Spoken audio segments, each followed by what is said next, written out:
Hello and welcome to IG classes.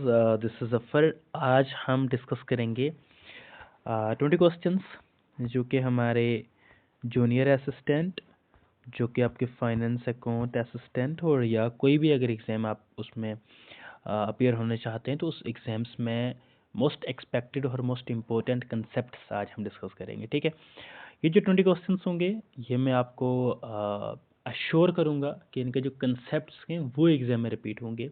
ठीक है, that doesn't mean कि जो मैं आपको करवा रहा हूँ यही एग्ज़ाम में आएंगे, इसकी कोई श्योरिटी नहीं दे सकता।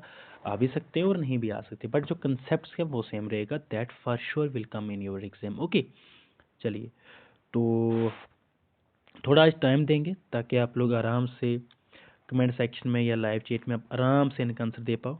ठीक है, तो चलो जी। तो फर्स्ट ऑफ ऑल पहला क्वेश्चन है हमारे पास, the app has been so well developed. इसमें हम पता है क्या करेंगे आज, दैट कुछ क्वेश्चंस, चलो अब तक तब तक इसका आंसर दो। कुछ क्वेश्चंस हम सब्जेक्ट वर्ब एग्रीमेंट के लाएंगे एंड जैसे ही कल वाला जो लेक्चर होगा उसमें हमारा जो फोकस रहेगा वो 60% से ज़्यादा वो कैब पे रहेगा। यानी हम कोशिश करेंगे कि लगभग हमारे पास 10 प्लस हम क्वेश्चंस लाएं किस पे, vocab which means synonym एंटोनियम्स, okay, one word substitution, idiom phrases.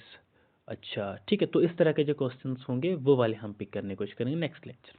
ठीक है, तो आज देखते हैं, आज सब्जेक्ट वर्ब एग्रीमेंट पे थोड़ा ज़्यादा मैंने फोकस करा है।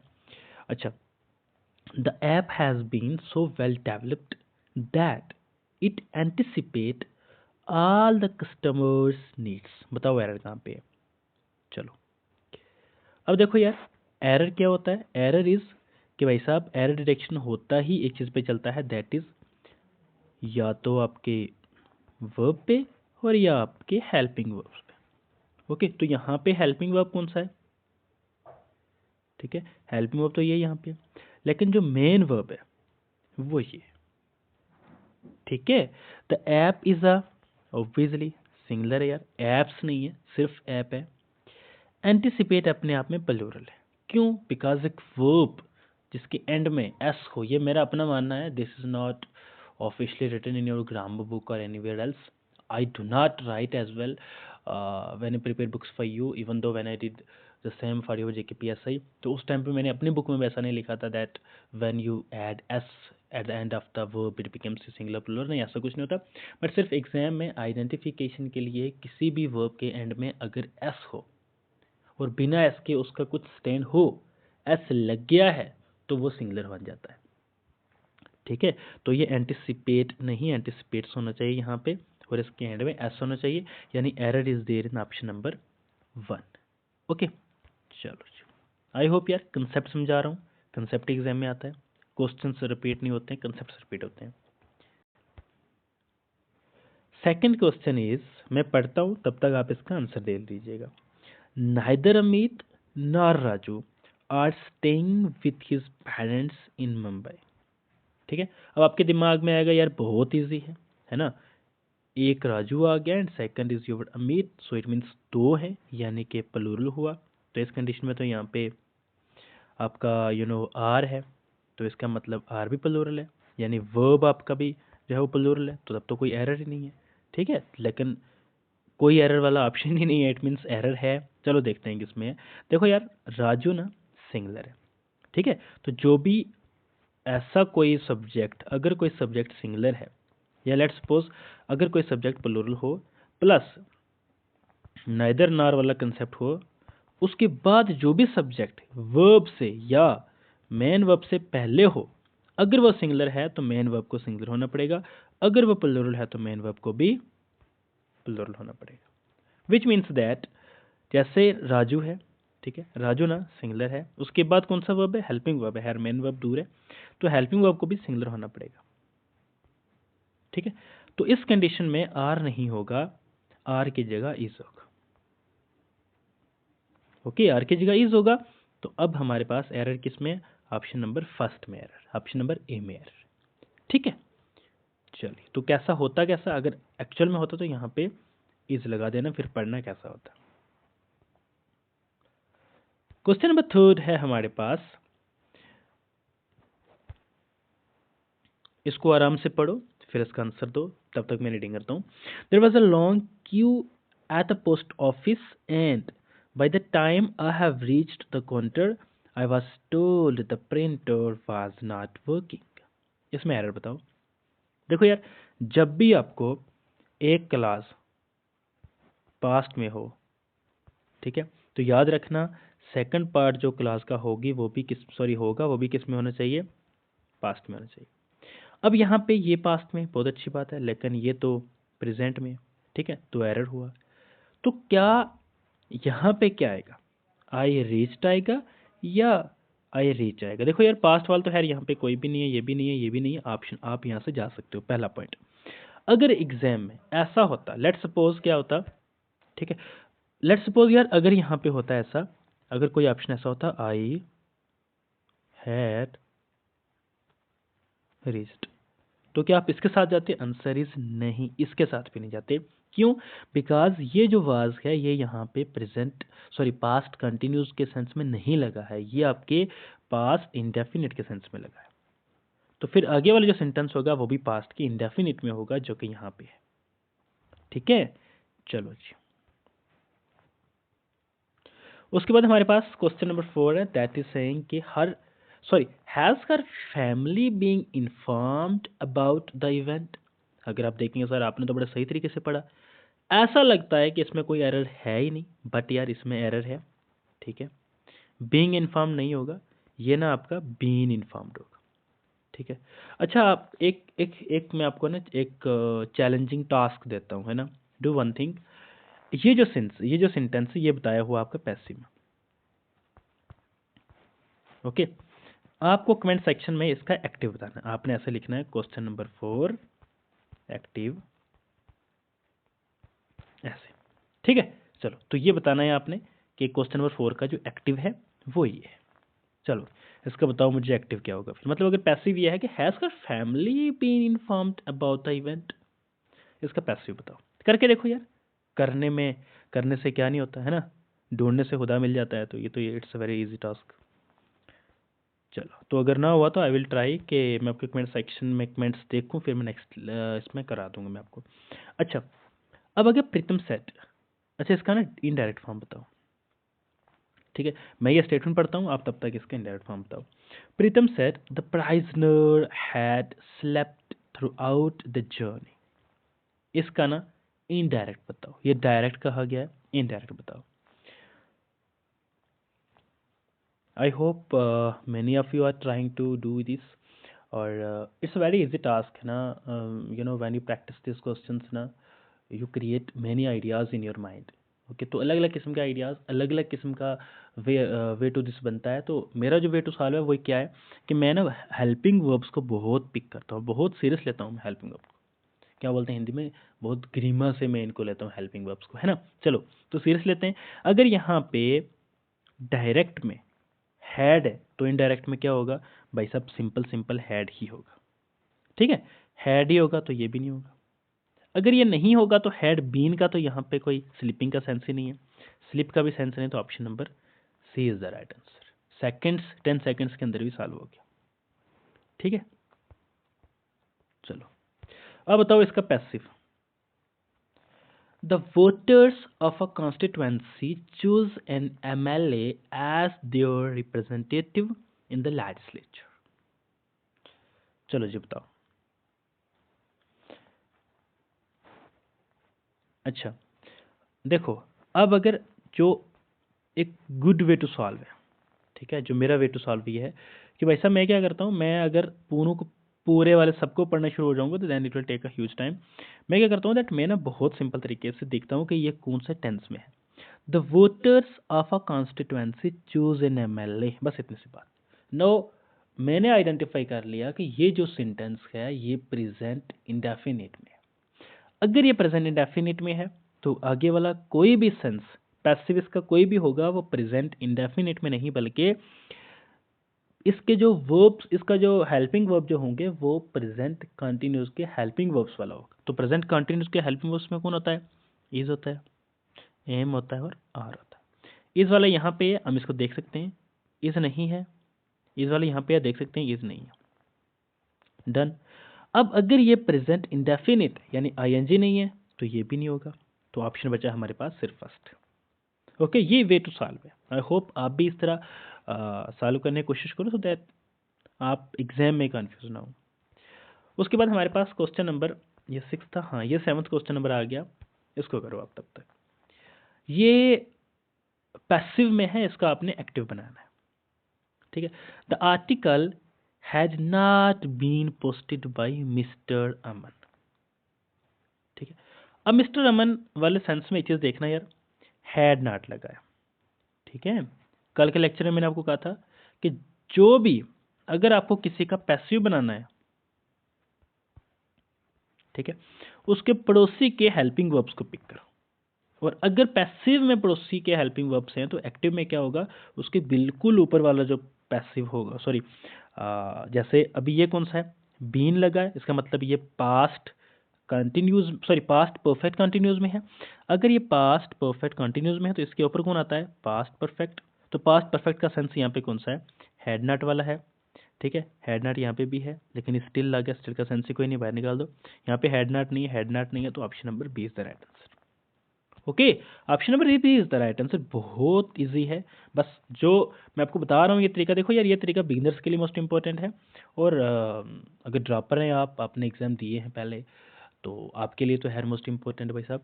बट ये पॉइंट हमेशा दिमाग में रखना, टेंसेस की 4 काइंड्स होती हैं, हमारे जहन में चलता है ना प्रेजेंट पास्ट फ्यूचर 3 ही होती है, नहीं भाई साहब, वो ब्रांचेस होती हैं, वो अलग कंसेप्ट है, वो अलग सेंस है, ठीक है। एक होता है इंडेफिनिट, एक होता है continuous, on the base of sentences इसकी 4 ब्रांचेस होती हैं, ठीक है। और on the, sorry fourth one is perfect continuous, ठीक है। अब इंडेफिनिट, कोई भी अगर एक्टिव इंडेफिनिट में पैसिव बनाना है तो कंटिन्यूस के हेल्पिंग वर्ब लाओ, पूरा कंटिन्यूस नहीं, सिर्फ हेल्पिंग वर्ब यानी इज एम आर लाओ, वाज वर लाओ, ठीक है। विल बी या शैल बी लाओ। अगर परफेक्ट है तो परफेक्ट का परफेक्ट कंटिन्यूस के, ठीक है, बीन वाला, ठीक है, has been, have been, will have been, had been, ये लाओ, ठीक है। चलो जी, अब आ गए हैं हम प्रीपोजिशन पे। Today computer viruses spread black a dizzying speed via file downloads। अच्छा बताओ इसका आंसर। तो अब मैं आपको ना इसका एक फिक्स्ड प्रीपोजिशन बताता हूँ। ओके, चलो देखो यार, जब भी स्पीड की बात हो, स्पीड से पहले हमेशा लगता है एट। अगर आप मैथ्स पढ़ते हैं तो आपको, हर मैथ्स तो पढ़ना है जेके वालों को, ठीक है। तो एसआई की तैयारी कर रहे हैं, मैथ्स तो वहाँ पे लगभग 60 मार्क्स का है, तो रीजनिंग मिला के 100 नंबर का बनता है, तो दैट्स अ इंपॉर्टेंट सेक्शन, तो वो हर कौन नहीं पढ़ता। उसमें जो टाइम स्पीड एंड डिस्टेंस वाला पोर्शन है वहाँ पे आपको पढ़ना पड़ेगा कि भाई साहब अगर वो वॉक करता है एट स्पीड ऑफ, ठीक है, तो जो एट स्पीड ऑफ है ना, यानी स्पीड से पहले एट लगता है, बस समझो कि ऑप्शन नंबर या सी हो सकता है या बी हो सकता है, ठीक है, फर्स्ट और डी नहीं हो सकता। अब वे ऑफ फाइल, ठीक है, हम वे ऑफ फाइल डाउनलोड्स की बात कर रहे हैं, हम किसी जगह की, किसी पर्सन की बात नहीं कर रहे हैं, इसलिए फ्रॉम नहीं होगा, बाई होगा, तो option number C is the right answer. Okay, चलो अब आपके लिए इजी है, लेकिन अगर आप पहली बार जेकेएसएसबी की तैयारी कर रहे हैं थोड़ा टफ तो होगा, लेकिन इजी है यार, हैंडल करने की कोशिश करो। अब आता है कंडीशनल सेंटेंस, जो जेकेएसएसबी का थोड़ा कम जेकेएसएसबी प्यार करती है ऐसे क्वेश्चन से, बट मुझे बड़ा प्यार है। रीजन बिहाइंड, ऐसा क्वेश्चन हर एग्जाम में एक आता है, बट आता है। सब्जेक्ट ऑफ एग्रीमेंट के क्वेश्चन रिपीट होते हैं, लेकिन हमें पढ़ाया नहीं जाता है, बहुत कम जगह मैंने देखा सब्जेक्ट ऑफ एग्रीमेंट पढ़ाते हैं। हमने अपने कोर्सेज में, अपने यूट्यूब पे फ्री क्लासेस में, ठीक है, पढ़ाया हुआ सब्जेक्ट। अब यूट्यूब पे जाना, एसएससी के किसी भी चैनल पे जाना, वहाँ पे अगर सब्जेक्ट ऑफ एग्रीमेंट मिलता है, भाई साहब इतना पढ़ो उसको, डीप में पढ़ो, सारे क्वेश्चन वहीं से होते हैं, ग्रामर पूरी सब्जेक्ट ऑफ एग्रीमेंट पे चलती है, ठीक है। अब आते हैं हम इस पे कंडीशनल सेंटेंसेस पे। आई होप आप आंसर कर पा रहे होंगे, ठीक है। एंड में आपने बताना भी है कि कितने आंसर हुए हैं। इफ दैट मैंगो फॉल्स, ठीक है, यानी इफ की बात है, अगर ये होता है तो मैं ये करूंगा, ठीक है। जब आपने बोला ना मैं ये करूंगा, तो इस कंडीशन में आप किसकी बात करोगे, विल की बात करोगे। ओके, तो जब भी इफ वाला सेंस हो, आगे कुछ और दिया हो, एरर बताना हो आपने किस में, ठीक है, आपने अगर एरर बताना हो इसमें, तो आप विल के साथ जाना। That's a simple simple simple simple approach. चलो अब मैं यहाँ पे हूँ, आपको बोलूँ हाँ इसका डी है सी है, वो ऐसे टिक करके जाऊँ तो फायदा कोई नहीं यार, थोड़ा कंसेप्ट भी पढ़ लें, है ना, ये तो मैं आपको PDF दे दूंगा, आप खुद ही पढ़ लेते। I imagine you have learned a valuable lesson from this experience, didn't you? इनको बोलते हैं क्वेश्चन टैग। ठीक है, JKSS भी कम पूछता है, बट क्या पता कभी पूछ ले, क्योंकि आई थिंक जो JKSS भी एग्ज़ाम नहीं लेता, उसके अलावा एक एग्ज़ाम मुझे मिला था, शायद उस कॉस्ट का था या हाई कोर्ट का था, तो वहाँ पे उन्होंने क्वेश्चन टैग पूछा हुआ था, तो मे भी इंपॉर्टेंट हो सकता है। देखो यार, इसमें जो यहाँ पे हेल्पिंग वर्ब लगा है ना, ठीक है, क्वेश्चन टैग उसी के साथ जाता है, यानी if you have learned, haven't you. अच्छा मुझे बताओ इफ़ यू डू नॉट होता या तो इसका क्या आता, डिटेल होता। ठीक है, इफ़ यू आर नॉट होता तो, ठीक है, या इफ़ यू आर होता तो आर नॉट आता, इफ़ यू डिड होता डिड नॉट होता। ठीक है, चलो अब आता है हमारे पास, ये भी प्रीपोजिशन का है, ये स्माइल को, अच्छा नेक्स्ट भी आ गया, अब स्माइल को स्माइल कर लो। ठीक है, चलो, the child smiled blank her mother, बताओ इसमें क्या आएगा। नो इम्प्रूवमेंट की तो कोई गुंजाइश नहीं है। ठीक है, on this not a surface, तो ऑन होगा नहीं। Hi what I am doing यार, क्योंकि बुक नहीं है जो हम टेबल के ऊपर रखे हो तो हम बोले ऑन, ये मदर के बारे में है, तो इस कंडीशन में ऐड लगता है। ठीक है, ये आप सबको पता है, एक्सप्लेन करने की जरूरत नहीं है। हाँ, पहले आप ये पढ़ लो, appropriate synonym of the given word, इसका सिनोनियम बताओ। The word is vanquish. ठीक है, वैनिक्विश का जो मीनिंग होता है वो होता है हार जाना या हार देना। ठीक है, यानी डिफीट हो गया इसका मीनिंग। ओके, चलिए। अच्छा एक चीज़ करो, है ना, आप ना एक 1 सेकेंड यार, एक कमेंट सेक्शन में मैं आपको एक दो एंटोनिम सिनोनिम और पूछता हूँ, उनके मुझे आंसर बताओ। ठीक है, एक वर्ड है WILY, विली पढ़ो वाइली पढ़ो जैसे मर्जी पढ़ो, इसको आई डोंट केयर, बट इसका जो मीनिंग है, यानी इसका आपने सिनोनियम बताना है। ठीक है, आप सिंपल लिखो विली, इसका सिनोनियम। एक second is WRENCH, wrench. I think ये PY क्या हुए दोनों जगह से भी, मेरे दिमाग में आ रहे हैं, तो आई थॉट को आपको दिया जाए, है ना, होमवर्क। चलो, तो रेंच का इसका आप बता दो मुझे सिनोनिम, इन दोनों के सिनोनिम। ठीक है, दोबारा लिख रहा हूँ यार, WILY और WRENCH, इनके कमेंट सेक्शन में बताओ मुझे। ठीक है, 3 काम हो गए आपके। चलो, एक किसी सेंटेंस का आपको पैसिव बताना, एक्टिव बताना था, और एक अब आ गया एंटोनिम। बॉस्टेरस क्या होता है? बॉस्टेरस, देखो ये बॉस्टेरस होता है, इसका अगर मैं आपको मीनिंग बताऊं, पहले आप बताओ मुझे कमेंट सेक्शन में या लाइव चैट में बताते चलो, मैं आपको इसका मीनिंग बताऊं तो इसका मीनिंग होता है समथिंग थंडर टाइप। ओके, क्योंकि मौसम के साथ रिलेट कर सकना, क्योंकि अभी मौसम है ऐसा, तो इसका जो मीनिंग होता है वो स्टॉर्मी होता है। ठीक है, बहुत शोर शराबे वाली कोई चीज़ है ना, और तूफानी जिसको बोलते हैं हम। अच्छा, इसका एंटोनियम बताओ। एंटोनियम हो गया इसका सुकून। ठीक है, अच्छा, select the most appropriate meaning of the given idem. एक इडम है ऑल योर्स, इसका मीनिंग बताओ। ठीक है, तो इसका अप्रोप्रिएट जो मीनिंग होगा वो ये नहीं होगा कि हम कोशिश कर रहे हैं सुनने की, हम सुनने के काबिल नहीं हैं, ठीक है, नहीं सुनना चाहते। इसका होगा कि हम भाई साहब हम तैयार बैठे। ठीक है, हम तैयार बैठे। एक और था यार, क्लास 10th में लगता है, पता नहीं, ऑल टंग्स वैगिंग ऐसा कुछ है। ठीक है, तो इस तरह के जो भी इंपॉर्टेंट होते हैं तो ये इनको करा करो, मे बी JKP कांस्टेबल में आपसे पूछा जाए, है ना, या 10th लेवल का कोई भी एग्जाम होगा, मे बी आपसे पूछा जाए इस तरह की चीज़ें। चलो, अच्छा ये आप कर लेना, है ना। एक चीज़ मैं आपको पूछता हूँ एक और, एट वंस एल्बो, इसका मीनिंग बताओ, या गूगल निकालना, इसका मीनिंग करना, नॉट मीनिंग बट इसका फ्रेजिकल इसका मीनिंग क्या होगा, क्योंकि ये भी अपने आप में इडम है। ठीक है, अच्छा एक और था टू हिट द नेल, इसको रहने दो। ओके, इसका रहने दो, यही करो एट वंस एल्बो, इसका आप मुझे कमेंट सेक्शन में बताओगे। उसके बाद आ गया हमारे पास one word substitution, a person appointed by two parties to solve a problem.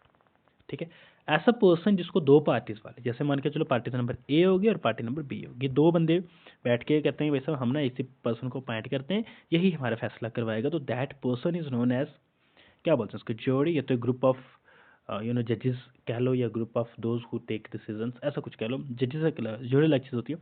Advocate, but इसको कहते हैं आर्बिट्रेटर, ठीक है, आर्बिट्रेटर कहते हैं इसको। तो बाकी इन तीनों का मीनिंग यहाँ पे है। ज्यूरी क्या हो गया, a body of person appointed to hear evidences and give their verdict in trials. तो एडवोकेट क्या होता है, ऐसा कोई लायर जो डिफेंड करता हो, ठीक है, कोर्ट ऑफ लॉ में। जज क्या हो गया, ऐसा पर्सन जो प्रिजाइड करता हो ओवर कोर्ट को। चलो जी, मोस्ट इंपॉर्टेंट जूनियर असिस्टेंट के लिहाज से।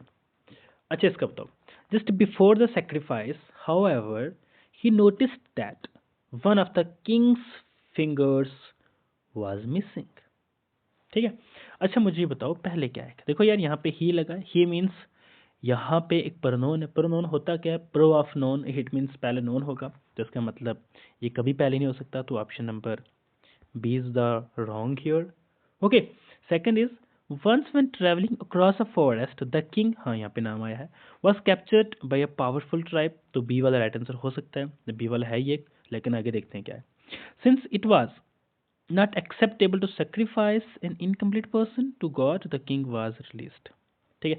आई थिंक यार इनकम्प्लीट ये क्यों बोल रहे हैं, बिकॉज किंग की ना अभी हम पढ़ के आए कि एक वो उसकी फिंगर कट हो गई थी, ठीक है, इसका मतलब कि ये भी स्टार्टिंग नहीं है, तो सी वाला कौन सा है, सी वाला, ये भी राइट आंसर नहीं है। अब देखते हैं, the tribal priest decided to sacrifice the king to their god, हाँ ये पहले होगा नहीं क्योंकि सेक्रीफाइस की बात इसके बाद ये हो गया है। अच्छा इसका सीक्वेंस कुछ ऐसे बनेगी, मैं आपको बताता हूँ, डी के बाद क्या आएगा, डी के बाद ना हमारे पास, ठीक है, डी के बाद हमारे पास ए आएगा और ए के बाद सी आएगा, और शुरू ये बी सी हो रहा है, B D S C option, B D S C option number D, ठीक है। चलो बी डी एस सी, हाँ ऑप्शन नंबर डी में है, ठीक है। चलिए अच्छा अब इसका आंसर दो मुझे, और इसका आंसर विद इन 5 सेकेंड्स देना है। चलिए 1 2 3 4 5, चलिए आई होप आपने आंसर दिया होगा। मैं आपको बताता हूँ करना क्या, तो कुछ नहीं करना होता यार, अब आप मेरे सेकंड्स गिनना और एक चीज़ समझना, ठीक है, जब मैं बोलूँगा स्टार्ट करो। तो देखो यार पहले मैं आपको कंसेप्ट बता दूं कि कभी भी ना आपने ये देखना होता है दैट सर अगर आईएनजी है तो आईएनजी किस में कन्वर्ट होगा, आईएनजी होगा बी के ऊपर आईएनजी, यानी कि ये लगेगा बिंग, ठीक है। बिंग वाला यहाँ पे कौन है, ये ठीक है, गलत है गलत है गलत है, बाहर करो। चलो आई होप 3 से 4 सेकंड से लगे होंगे, आंसर डन। करना क्या होता है, करना ये होता है कि अगर इसमें आईएनजी लगा है तो इसको ना आईएनजी को ब्रेक करना होता है, यानी कि ऐसे आईएनजी को अलग करो, जो वर्ब है उसको वर्ब की थर्ड फॉर्म बना दो, ठीक है। रिव्यू का रिव्यूड हो जाएगा, और सॉरी आईएनजी का आईएनजी रहेगा, लेकिन उससे पहले वो अकेला है तो इसलिए हम एक हेल्पिंग वर्ब यानी बी लाते हैं, तो बीइंग हो जाएगा। कंसेप्ट्स यही आएंगे एग्जाम में, है ना। चलो I like Raju style of batting more than Kohli, इसमें एरर बताओ, ठीक है, इसमें एरर बताओ। अब आप ना आप कहीं कंफ्यूज हो रहे होंगे दैट सर एरर है किस में, यही तो जेकेएसएसबी की खासियत है, ऐसा ही एग्जाम में आएंगे, ठीक है। बट मैं आपको चीज़ बता दूं दैट ये है जो वो है प्रोनाउन वाले सेंस में। प्रोनाउन बताओ इसका प्रोनाउन कौन सा है, I like Raju style of batting more than Kohli, तो मोर देन कोहली नहीं होगा, मोर देन कोहलीज होगा, ठीक है, ऑप्शन नंबर डी यहाँ पे होगा। क्योंकि ये प्रोनाउन कौन सा है, तो प्रोनाउन आप अगर टाइम मिले तो आप समझना पॉजेसिव प्रोनाउन, ठीक है, पॉजेसिव प्रोनाउन पढ़ना। तो हाँ एपोस्ट्रॉफिक, जहाँ पे वो एपोस्ट्रॉफ एस होता है तो उसके सेंस के बारे में पढ़ना, पॉजेसिव प्रोनाउन पढ़ना, तो हो जाएगा क्लियर इस तरह के। अच्छा अब बताओ मुझे कि स्पेलिंग एरर बताओ, बहुत सारे लोग आई होप आंसर दे रहे होंगे, है ना, 19 का पहले ही। बताओ इसमें क्या एरर होगा, क्योंकि लिखना नहीं है, आपने सिर्फ बताना है कि ऑप्शन नंबर बी है या सी है या डी है या ए है। तो मैं आपको बता दूं कभी भी एग्रीमेंट में डबल जी नहीं लगता, सिंगल जी लगता है, ओके। तो option number A is the right answer, जो कि सरासर गलत है, आई मीन स्पेलिंग इसकी गलत है, ओके। तो आज का लास्ट क्वेश्चन है यार, select the correct direct form of the given sentence. Prachi proposed that they should meet their friends at a restaurant।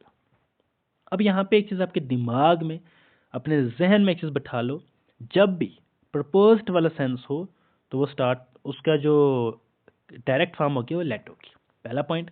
Second point, अब देखो यार ऑप्शन से कैसे कट कर सकते हैं। इसमें बोला दे कि वो, जब मैं आपको बोल रहा हूँ कि भाई साहब आपको पता है we are talking about Ruskin Bond, okay, Ruskin Bond and उसके दोस्त, एंड दे वर गोइंग, तो हम किसके बारे में, रस्किन बॉन्ड उसके दोस्तों के बारे में बात कर रहे हैं। तो उस टाइम क्या हम हम ऐसा बोलेंगे मतलब कि वो जा रहे होंगे, है ना। तो उस टाइम पे हम बोलेंगे जैसे लेट्स सपोज, अब यही चीज़, क्योंकि रस्किन बॉन्ड और लेट्स सपोज मैं रस्किन बॉन्ड के बारे में कुछ बोल रहा हूँ और मैं कह रहा हूँ मैं और रस्किन बॉन्ड भाई और सारे लोग हम कहीं जा रहे हैं, यही बात आप जाके किसी थर्ड पर्सन को बताते हो कि सर और रस्किन बॉन्ड वो लोग कहीं जा रहे हैं, यानी मैंने पहले बोला कि हम लोग कहीं जा रहे हैं, तो मैंने कभी नहीं बोला कि वो लोग कहीं जा रहे हैं, ठीक है। तो ये दोनों तो राइट आंसर होंगे ही नहीं, तो ये दोनों ही राइट आंसर हो सकते हैं। अब प्रॉब्लम इज कि वी से स्टार्ट होता, ठीक है, तो कभी भी प्रपोज्ड वाला सेंस ना आता, ओके। वो होता है ना, उनसे को होता है ना, लेट इट बी एक्स, ठीक है, यानी कि मान के चलना, तो वही बस मान के चलो यहाँ पे ऐसा ही। अच्छा ये एंड है, अच्छा इनको ये आंसर की है, आई थिंक इसमें कुछ एरर होगा, रहने दो इसको, don't follow this, okay, just follow my words. और so thank you so much यार, यही था हमारा आज का लेक्चर। आई होप आपको पसंद आया होगा। अपने सजेशंस कमेंट बॉक्स में ज़रूर दीजिएगा, एंड आपके सजेशन से बहुत सीखने को मौका मिलता है। मैं आपको बता दूं दैट अगर आपको कोई भी क्वेश्चन हो, आप कुछ कहना चाहते हो, तो हमारा जो हैंडल है, Instagram handle, that is English with Zafar. आप इसमें मुझे मैसेज करना, ठीक है। तो ज़रूर आपकी जो यू नो आपको अगर किसी चीज़ में हेल्प चाहिए होगी तो I will try to sort out, okay. So thank you so much.